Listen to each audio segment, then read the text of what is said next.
Waalaikumsalam, berjumpa kembali bersama saya Wong Ganteng Sak Donya. Mohon untuk tidak menyebutkan nama dan identitas dalam percakapan ini karena percakapan ini saya naikkan dalam konten YouTube. Bagaimana Mbak E? Baik. Ini Mas, saya mau yang kemarin kasus overthinking itu. Sampai di mana nih kasusnya? Ya, ini kan surat masih datang kan Mas, surat dari itu kan. Nah terus saya sudah WA sama kepala PT. Nah kepala PT itu kayak angkat tangan, dia kayak nggak bisa gitu Mas menyelesaikannya. Terus dia kirim surat PT kirim surat ke sini, pihak koperasi sini.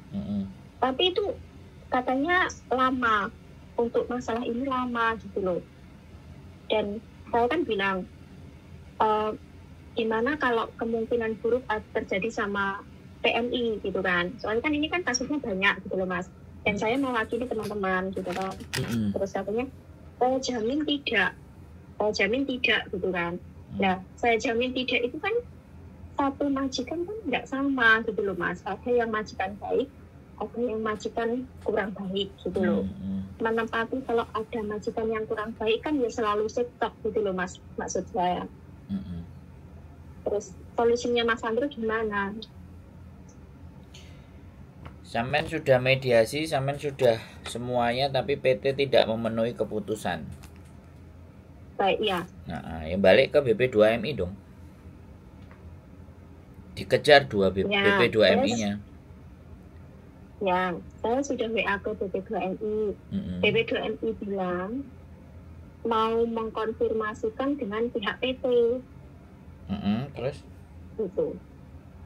Tapi ya kayak gitu, jawabannya selalu kayak gitu Mas. Ya udah, nanti kita viralin aja. Nanti kita viralin aja sekalian. Jadi saya butuh datanya sampean, saya butuh cerita kronologi sampean.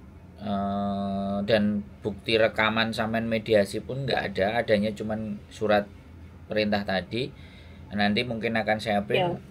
Mudah-mudahan kalau tidak ada hambatan ya, tanggal 16 saya mau ke Jakarta, saya bawa kasus ini. Dan kalau kasusnya ada banyak, ya jangan sampean tok yang ngomong, yang lainnya suruh ngomong juga.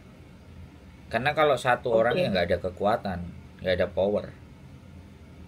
Katanya sampean ngomong banyak, tapi ternyata yang maju cuman sampean tok. Kan ya podo bohong. Terus kalau mereka nggak berani speak up, nggak berani ngomong karena dia lebih butuh pekerjaan, ya udah nggak usah dipikirin, nggak usah ngomong banyak. Sekarang yang mau speak up aja terhadap company atau perusahaan atau PT tersebut aja. Jadi bukti-bukti bisa akan saya bawa nanti ke sana. Ya saya mau diskusi, masih ada praktek-praktek seperti ini kan kayak gitu. Ini manusianya ada, semuanya ada. Nah persoalannya kan sekali lagi bukti percakapan sampean mediasi itu kan sebagai hasil dimana diskusi sampean. Nah kalau itu sebenarnya sampean pegang dan dia masih tidak memenuhi, lah mediasi itu bisa kita up. Kan seperti itu. Makanya kalau berita, sebentar Mbak, saya ngomong dulu. Sebentar, aku tak ngomong dulu. Berita acara itu kan hanya dibuat konten. Tapi kalau mediasi kan manusianya ada, omong-omongan sama sampean, bener nggak gitu? Bisa dipotong hasilnya. Bahwa sampean bisa berbicara di mana bahwa hasil keputusannya iya saya terima. Nah, tapi pada fakta dan kenyataan di lapangan ini tidak terjadi. Nah, sampean ngomong kayak gitu kan tidak ada masalah. Buktinya tidak ada tindak lanjut. Hati-hati teman-teman terhadap ini. Mau nggak mau kan sekarang zamannya viral kan, zamannya sosial media kan Mbak. Dari kasus semuanya ini sampean ada beberapa teman-teman yang justru uangnya bisa kembali, tapi diinterminate sama majikan. Ada yang ngomong ke saya, uangnya kembali 16 juta sekian gitu kan. Tapi dia diinterminate sama majikan. Ketemu sama saya nangis-nangis. Di awal saya udah bilang, diancam diinterminate, kamu berani nggak kalau diancam diinterminate? Sedangkan pekerjaanmu sekarang menurutmu baik-baik saja. Pikirkan baik-baik sebelum kamu mau melapor. Aku bilang kan, karena resiko dan konsekuensinya bukan pada saya. Kalau sampean fight dan lanjut, ya ayo. Cuman nanti kekhawatiran adalah pada saat sampean terus di interminate, nah kalau sampean sudah siap dengan kemungkinan segala sesuatu yang terjadi yang terburuk, ya ayo kita gas gitu.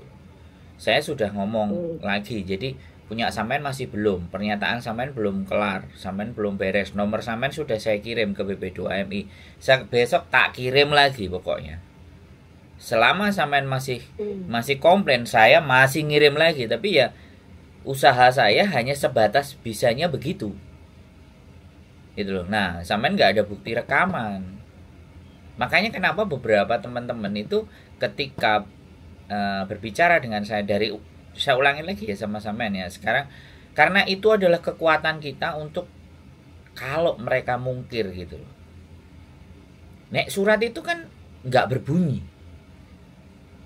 Jadi cuman kita sebarin gambar begitu kan, nggak berbunyi gitu. Dan itu pun harus sampean sendiri yang ngomong, bukan saya. Kalau saya yang ngomong, saya tidak dalam persangkutan tadi gitu. Nah, ketika saya sudah menggunakan media saya untuk bicara ke mereka, sedangkan saya juga tidak ada rekamannya yang nggak bisa saya tunjukin. Kalau rekaman ditunjukin, disampaikan keluar dan itu sampean sendiri pribadi yang menyampaikan karena itu yang terjadi, itu secara hukum sampean nggak ada masalah. Secara hukum sampean nggak ada masalah. Tapi kalau saya yang nyebarin, nah ini masalah mbak, karena saya bukan pihak korban, bener kan? Bener. Jadi nggak apa-apa kalau sampean tanya ke saya lagi, ini belum kelar, tahu naikin lagi, aku akan ngomong lagi dan aku akan bahas lagi. Dan nggak tahu nanti kalau ternyata si Afril mau telekonferensi sekalian, kita rekamin sekalian sama BP2MI nya pada waktu kita ngomplainkan ke atas itu. Nah kita suruh rekamin. Iya, saya juga sudah WA Mbak Afril juga. Terus? Katanya kan WA lagi ke BP2MI gitu. Terus saya juga udah bilang, saya sudah WA BP2MI gitu. Kalau bisa WA-nya itu sehari 10 kali, Mbak. WA-nya 10 kali balas. Yang sama balasannya berapa kali? Email pun email 10 kali, balasannya apa? Kita naikkan ke konten. Habis itu kita tag namanya Pak Beni. Beginilah, Pak. Apakah begini pelayanannya? Saya sudah nelpon, saya sudah WA sekian kali tapi ternyata tidak ada direspon. Oh, udah diramein aja. Kan begitu tuh, Mbak. Gak ada masalah. Nah, kita tinggal sangkut-sangkutin siapa yang belain Pak Beni. Ini loh, ada yang kesulitan. Kalau saya sih pengen langsung ke atas. Ya, linknya sih Afril, karena saya memang agak bagaimana gitu loh kalau ngobrol sama pejabat tuh. Saya lebih baik jadi pengusaha aja biar saya didekati sama pejabat. Jadi ya, lu ya dong. Kalau kita jadi pengusaha kan pejabat semuanya pada merapat. Tapi kalau kita bukan siapa-siapa, sama YouTuber yang subscribernya 100 sekian ya pejabatnya merapat, toh bener nggak? Iya nggak? Makanya kan kita naikin diri kita, saya naikin diri saya dulu supaya mereka pada interest. Pejabat dan penyelenggara negara itu pasti, kalau sama pengusaha pasti ditarik-tarik. Nah sampean juga nggak ada masalah sih ya, makanya kita teruskan. Kalau sampean nggak menghubungi saya, ya saya tidak tahu perkembangannya sampai sejauh mana. Tapi begitu ada nanti kita akan melakukan tindakan dan bukti sampean nanti saya print. Semoga tanggal 16 ketika saya ketemu, sampean ceritakan kronologisnya berapa bulan sampai sekian bulan dan detail kronologisnya sampean tulis di WA. Kronologis, walaupun suratnya itu juga sudah ada kronologisnya sampean tulis, jadi saya melaporkan ke sananya enak. Mudah-mudahan kalau saya bisa ketemu langsung. Hari Minggu Mas Andra ada di rumah? Besok Minggu tanggal 10 ya, kelihatannya ada di rumah, tapi belum tahu juga anak-anak mau ngajak main di pinggir atau apa. Nggak apa-apa sih. Kenapa? Emang maunya mau gimana? Maunya sampean seperti apa? Ya kan saya bisa ajak teman, terus bisa ketemu di Mas Andrew, mungkin bisa sharing bareng gitu. Jadi kan nggak saya aja yang sharing sama Mas Andrew gitu kan. Oh boleh. Berapa orang? Ruangannya cukup nggak? Berapa orang? Iya. 5, 6, 10? Belum tahu kalau berapa orang itu belum. Enggak lah, enggak sampai segitu mungkin. Soalnya kan ada yang ikut, ada yang enggak gitu kan. Kalau di total bisa 50 orang loh Mas. Kalau semuanya itu mau gitu. Nah, ya persoalannya kan di situ. Persoalannya 50 orang ini bagaimana? Karena 50 orang ini biasanya nggak mau semua. Atau mau mau cuma sedikit. Karena memang dia lebih sayang terhadap pekerjaannya dia. Penghasilannya dia. Kalau dia mau melawan, ya kan kita nggak. Makanya intimidasi PT itu jauh lebih kuat sebenarnya. Potongannya sampai berapa sih Mbak? Iya. Penasaran. Potongannya 2.750. Kena sih sudah harusnya. Tapi nggak apa-apa. Ya, jadi gini Mbak, nggak apa-apa ya. Gini, perjuangan biasanya itu menang di akhir. Tapi memang kalau nggak melakukan apa-apa ya nggak akan menang. Tapi nggak apa-apa. Ini kan saya bawa nih satu agenda. Ada satu agenda dari sampean. Saya membawa agenda ini gitu. Karena langsung ketemu. Harapannya nanti bisa dibicarakan di acara Migran Care di Jakarta 2 hari tanggal 17 sama 18. Dan kita terbangnya mungkin 16 malam udah masuk ke hotel. Kalau ada diskusi lebih lanjut apa tanggal 17 pagi atau 18 pagi, saya sebenarnya ingin bawa case banyak ya. Case-nya yang banyak gitu. Kalau case-nya yang banyak terus itu dari kronologi sampean semuanya dan ada identitasnya komplit semua, tak bawa satu bundle gitu loh. Ya. Jadi nggak apa-apa kalau mereka nggak speak up, kita nggak naikin ke konten, tapi mereka suruh tulis di kertas semua. Kalau tulis di kertas semua kan saya cepret, saya tunjukin kan biar mereka sendiri. Tapi mereka sendiri juga ketika tak sodorin, nah anaknya nggak lapor kok, prosedurnya di BP2MI lapor. Tapi kalau mereka sudah lapor dan ada nomor aduannya semuanya ya kelar. Saya dapat. Nah di situ loh, kita itu memperjuangkan sesuatu lah yang diperjuangno maju mundur wedaweti. Jadinya kitanya ya piye. Nah sekarang kita mau memaksa dia untuk speak up juga, dia juga butuh duit. Kan seperti itu tuh Mbak. Jadi kita kembalikan ke diri pribadinya masing-masing kan kayak gitu. Kalau menganggap ini sesuatu yang ketidakbenaran dan harus diluruskan, ya ayo kita berjuang bareng. Tapi kalau merekanya aja nggak berjuang terus aku ngoyo yang berjuang kan yo aku kayak wong goblok Mbak. Bisa dipahami nggak sampe? Iya betul. Jadi kayak orang bego gitu loh. Ya kemarin kan saya pikir Mas ya dengan adanya mediasi itu udah selesai gitu loh, terus ada surat pernyataan bahwa intinya PMI ini udah selesai bla bla bla gitu. Saya kira itu udah selesai dan oke lah sudah finish semuanya gitu. Oh ternyata masih ada lagi gitu loh. Surat datang, surat saya konfirmasi dengan PT bilang ya mau diselesaikan bla bla bla, sampai 2 bulan 3 bulan masih aja datang. Saya konfirmasi lagi. Tapi sampean bayar nggak? Saya bayar 3 kali, sudah lunas, sudah gitu loh 3 kali sudah. Ya kalau surat datang dan misalnya sampean sudah nggak bayar kan ya berarti nggak ada masalah dong. Dia nggak nagih lagi kan? Nah itu ada surat datang itu maksudnya apa? Kalau nggak nagih Mas? Enggak, sampean kan sudah cukup 3 kali tuh. Ya sampaikan suratnya itu dalam bahasa Inggris ke majikan sampean. Saya sudah kelar, tapi mereka nggak tahu. Kan bilang aja. Itu sudah semua Mas. Sudah semua saya bilang sama majikan. Terus majikan gimana? Saya sudah. Terus majikan gimana?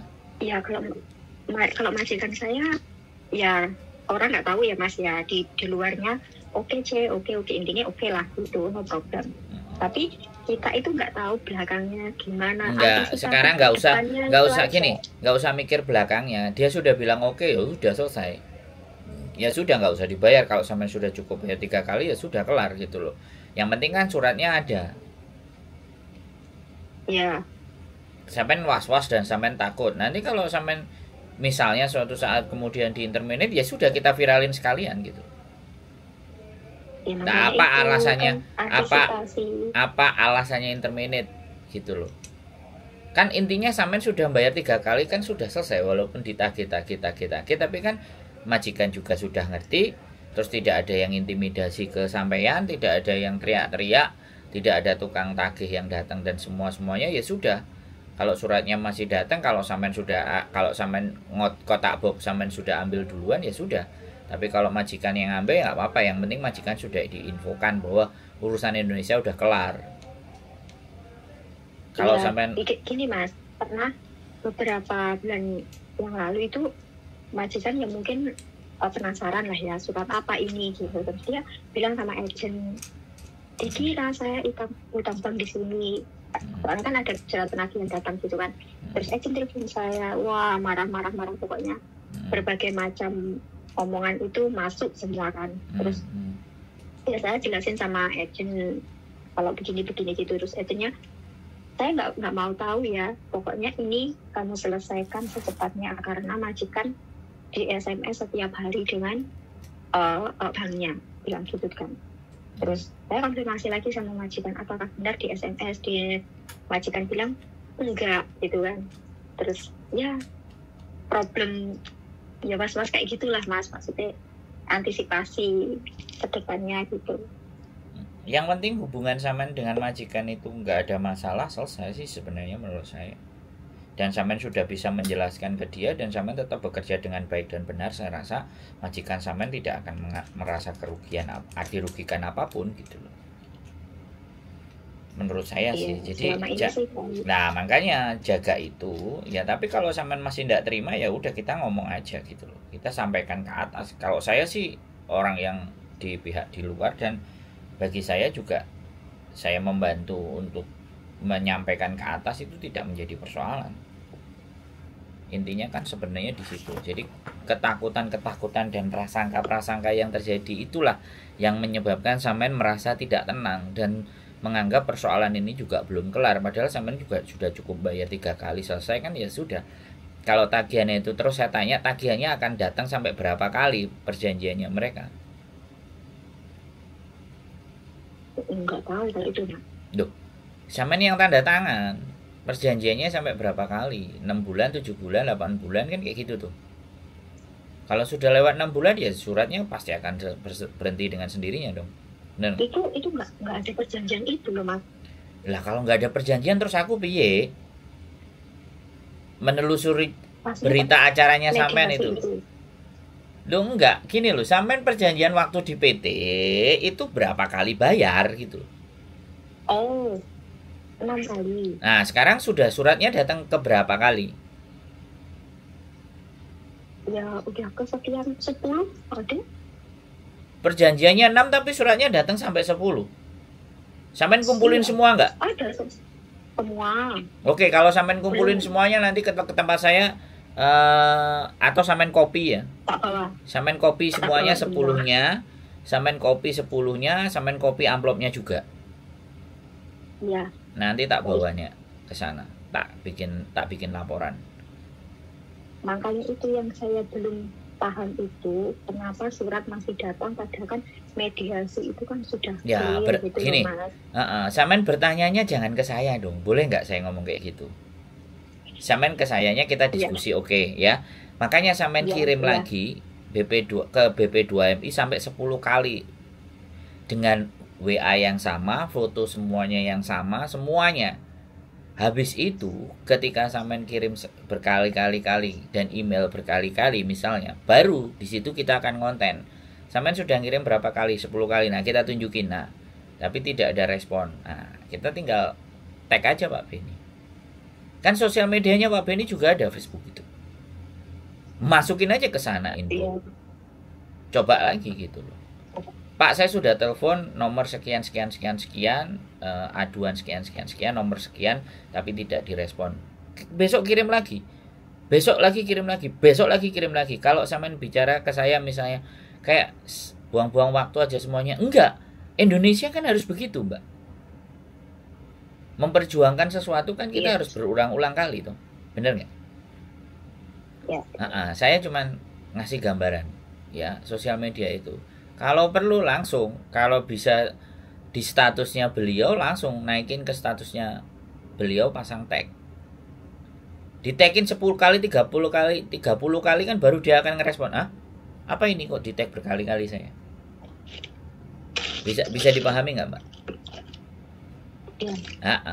Karena sekali lagi ya, pimpinannya pejabat kan kerjaannya nggak sedikit, banyak ya, semuanya ya nggak banyak ya, semuanya pekerjaannya banyak maksudnya. Tapi ya sekali lagi, supaya mendapatkan perhatian kan kita harus berkali-kali mention, berkali-kali nge-tag, berkali-kali kirimin kan, jangan sampai lelah kan.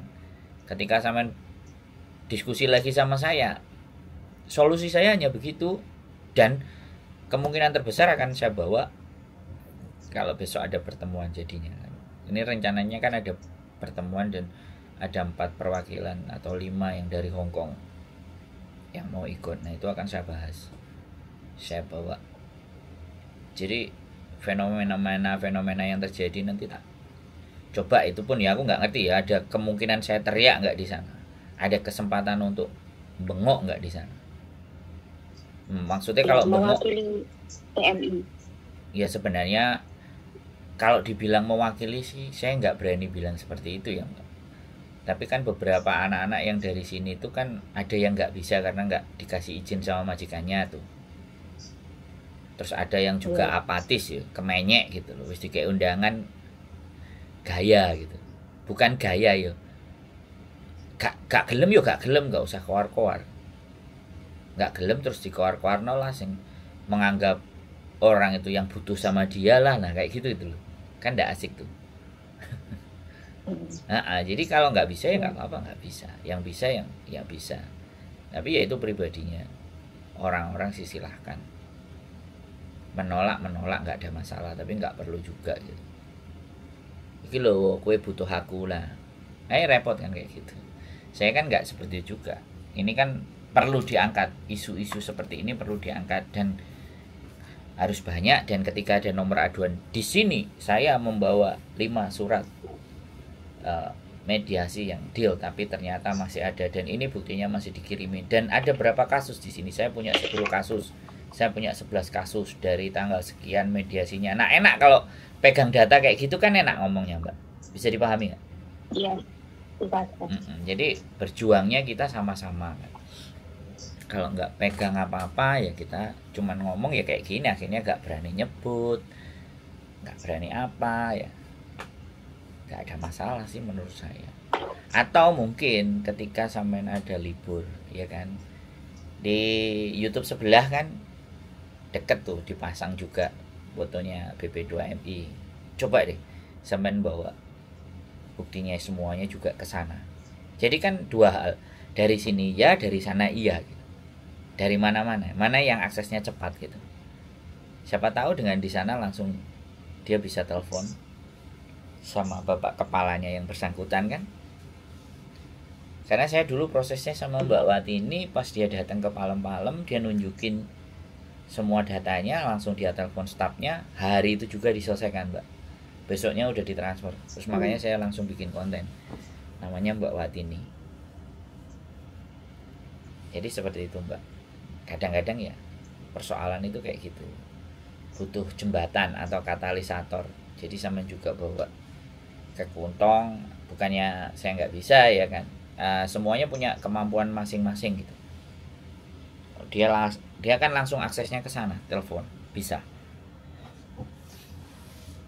Kalau saya sih saya menghindari untuk bersinggungan dengan pemangku kebijakan. Kalau perlu saya harus melambung tinggi dulu biar mereka ngelihat gitu. Kalau udah kayak sebelah kan jadi kan kayak sebelah kan sudah enak, sudah dilihat, dilirik BPJS, Garuda ya, BP2MI, siapa lagi nanti, Departemen Keuangan, karena sukanya ya kalau saya lebih ke arah solusi tapi nggak terlalu kita ramein gitu.